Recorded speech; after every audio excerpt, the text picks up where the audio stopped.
Utajiri wa kitabu cha Shetani. Wanasema dunia ya sasa imejaa mazigaombe, na ndani ya mioyo ya watu kuna siri nzito ambazo macho ya kawaida hayawezi kuziona. Je, umewahi kujiuliza kwa nini baadhi ya mafanikio yanakuja kwa kasi ya ajabu huku mengine yakibeba harufu ya damu na mauti?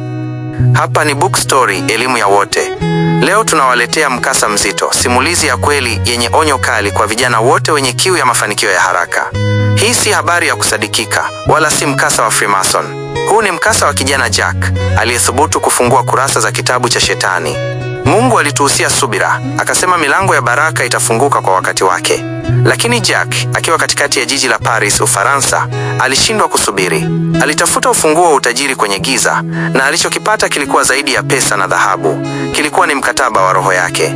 Elimu ni bure na kujifunza ni siri ya mwenye akili. Ndani ya dakika 10 hizi utajifunza kitu ambacho kinaweza kubadilisha mtazamo wako wa maisha milele. Usiishie njiani, kwani mwisho wa safari hii una fundisho ambalo hukuwahi kulisikia. Karibu kwenye ulimwengu wa siri. Karibu kwenye elimu ya wote. Jack alikuwa kijana wa Kitanzania aliyejaliwa akili ya kipekee, jambo lililomfanya apate nafasi ya kwenda masomoni nchini Ufaransa, France. Akiwa huko, licha ya mazingira mazuri, moyo wake uliumia kila alipofikiria umaskini wa familia yake uliopo nyumbani. Alitaka utajiri wa haraka, utajiri utakaomfanya aitwe mfalme. Siku moja, akiwa ameketi kwenye chumba chake kidogo, aliona kipindi kwenye televisheni kikizungumzia siri za ulimwengu. Mtangazaji mmoja, kwa sauti ya kunong'ona, alidokeza kuwepo kwa vitabu vya kale ambavyo ukiandika maombi yako na kufuata maelekezo yake, unapata chochote unachotaka bila kufanya kazi. Wazo hilo likamuingia Jack kama sumu. Hakulala. Alitamani kujua siri hiyo. Ilipofika saa 8 za usiku, Jack alielekea kwenye duka kubwa la vitabu linaloitwa Shoptime. Katika nchi za watu weupe, maduka mengi ya vitabu hubaki wazi usiku kucha ili kuwapa nafasi wasomaji.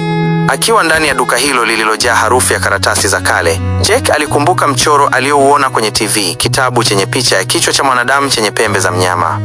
Baada ya kumsaka kwa saa kadhaa, hatimaye akakiona. Kilikuwa kimejificha kwenye kona yenye vumbi jingi. Alikifungua kwa mikono inayotetema na kusoma sharti la kwanza. Ili kufikia utajiri, lazima uwe na kanzu nyeusi ya kufunika uso, mishumaa miekundu na uchoraji wa duara la ulinzi. Usitoke ndani ya duara, kwani nje yake kuna kifo. Jack hakupoteza muda. Alinunua vifaa vyote na kurudi chumbani kwake. Akiwa amevalia kanzu ile nyeusi, aliwasha mishumaa na kuchora duara la kishetani sakafuni.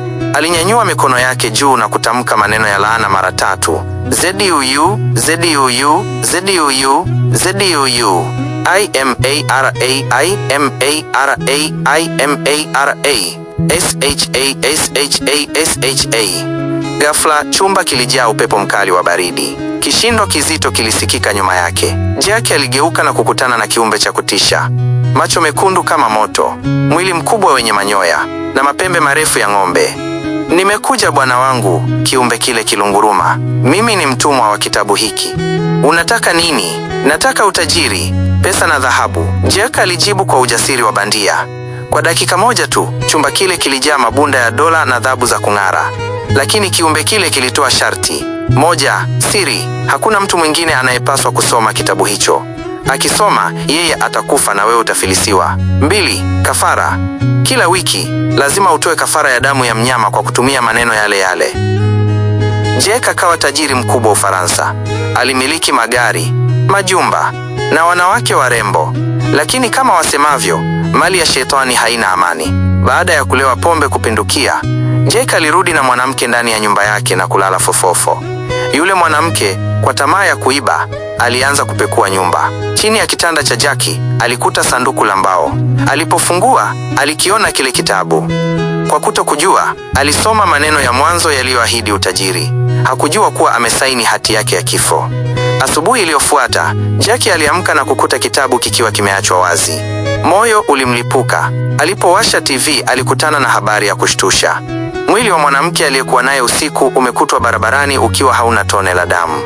Jack alikimbilia kwenye kitabu chake, lakini alikuta kurasa zote zimekuwa nyeupe. Pesa zake kwenye akaunti zilianza kutoweka kimeujiza. Alijua kuwa kiumbe kile sasa kinakuja kutoa kafara yake yeye mwenyewe.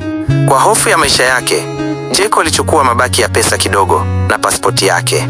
Alikimbia Ufaransa na kurudi Tanzania, akiamini kuwa kiumbe kile hakiwezi kuvuka bahari. Alielekea mkoani Tanga, kwenye kijiji cha ndani kabisa anakoishi bibi yake kizee. Bibi alimpokea mjukuu wake kwa furaha, lakini macho ya bibi yalionyesha wasiwasi. "Mjukuu wangu, mbona unanuka harufu ya mishumaa na damu?" bibi alimuuliza. Jack alidhani kuwa kuvuka bahari na milima kungemfanya awe salama. Alikaa kwenye nyumba ya bibi yake, nyumba ya udongo iliyozungukwa na miti mikubwa ya miembe na minazi. Lakini moyoni mwake, amani ilikuwa ndoto. Kila upepo ulipovuma usiku, alihisi kusikia lile vishindo vizito alivyovizoea kule Ufaransa. Bibi yake, ambaye alikuwa ni mcha Mungu na mzee mwenye busara, alianza kuona mabadiliko. Jack alikuwa haswali, hachanganyiki na watu, na kila mara alikuwa akistuka. "Mjukuu wangu," bibi alisema huku akichochea moto wa kuni, "dunia hii ina macho na dhambi ina miguu. Kile ulichokimbia huko mbali kimeshafika mlangoni pangu. Unanuka damu ya viumbe visivyobarikiwa." Siku ya 7 tangu Jack afike Tanga ilitimia. Ilikuwa ni siku ya kafara. Jack alijaribu kusali, lakini kila akijaribu kutaja jina la Mungu, ulimi wake unakuwa mzito kama chuma. Usiku wa manane, kijiji kizima kilizama kwenye ukimya wa ajabu. Ghafla, mbwa wa kijiji walianza kubweka kwa hofu na sauti za vilio. Jack akiwa ndani ya chumba chake, aliona moshi mweusi ukianza kupenya chini ya mlango. Joto liliongezeka. ZDUU, ZDUU, ZDUU. Sauti ile haikutoka mdomoni mwa Jack, bali ilitoka kwenye kuta za nyumba. Lile kiumbe chenye macho mekundu na pembe za ng'ombe kilitokea kona ya chumba. Hakikuwa kiumbe cha picha tena, safari hii kilikuwa na hasira. "Ulikimbia?" kiumbe kilinguruma kwa sauti inayoweza kupasua masikio. "Mkataba wetu hauandikwi kwenye karatasi, umeandikwa kwenye roho yako. Ulivunja sharti. Kitabu kimesomwa na mgeni, na kafara ya wiki haijatolewa. Sasa kafara ni wewe." Jack alipiga kelele ya kukata tamaa. Alijaribu kukimbia kuelekea mlangoni, lakini miguu yake iliganda kama imepigwa misumari sakafuni. Kile kiumbe kilinyanyua mkono wake wenye kucha ndefu ili kumnyonga Jack. Ghafla mlango wa chumba ulifunguka kwa kishindo. Bibi aliingia akiwa ameshika Biblia mkononi mmoja na kikombe cha maji ya baraka mkononi mwingine. Alikuwa amevaa vazi jeupe, uso wake ukiwa na mamlaka ambayo Jack hakuwahi kuyaona. "Ondoka kwenye nyumba hii, ewe pepo mchafu," bibi alipaza sauti. "Hapa si Ufaransa kwenye maduka ya vitabu vya giza. Hapa ni ardhi iliyobarikiwa." Kile kiumbe kilicheka kwa dharau. "Huyu kijana aliniita mwenyewe. Alitaka dhahabu, alitaka dola, alitaka utukufu. Alinitolea damu ya wanyama na sasa ananidai damu yake. Huwezi kumwokoa mjukuu aliyeuza nafsi yake kwa kitabu." Chumba kiligeuka kuwa uwanja wa vita kati ya nuru na giza. Bibi alimwangalia Jack kwa huruma na kusema, "Jack, ili kiumbe hiki kiondoke, lazima ukiri siri yako mbele ya kijiji na uteketeze kile ulichobaki nacho. Je, uko tayari kuwa maskini wa kutupa ili uokoe roho yako?"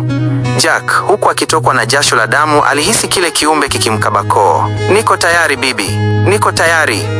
Bibi alinyunyiza yale maji na kile kiumbe kilipiga kelele ya maumivu na kutoweka kama moshi, lakini kiliacha ujumbe wa mwisho, "Nitarudi." Maana kile kitabu hakijateketea, kimerudi mahali kilipotoka kusubiri mjinga mwingine. Asubuhi iliyofuata, Jack alionekana akiwa ameketi nje ya nyumba ya bibi yake. Hakuwa na nguvu, hakuwa na ule utajiri wa kupindukia, na akili yake ilikuwa imechoka. Alisimulia vijana wa kijijini kuhusu hatari ya kutafuta maisha kwa njia za mkato. Leo hii, Jack anaishi maisha ya kawaida sana, akifanya kazi ya kulima mashamba ya mkonge kule Tanga. Kila anapoona kijana anasoma vitabu vya ajabu au anatamani utajiri wa usiku mmoja, Jack hutetemeka. Onyo kwa vijana: mtajiri wa haraka una siri nzito. Usitamani maisha ya watu unayoyaona kwenye mitandao bila kujua chanzo chake. Mungu alituambia tufanye kazi kwa bidii na kuwa na subira. Kitabu cha shetani bado kipo duniani, kinasubiri mikono yenye tamaa kukifungua.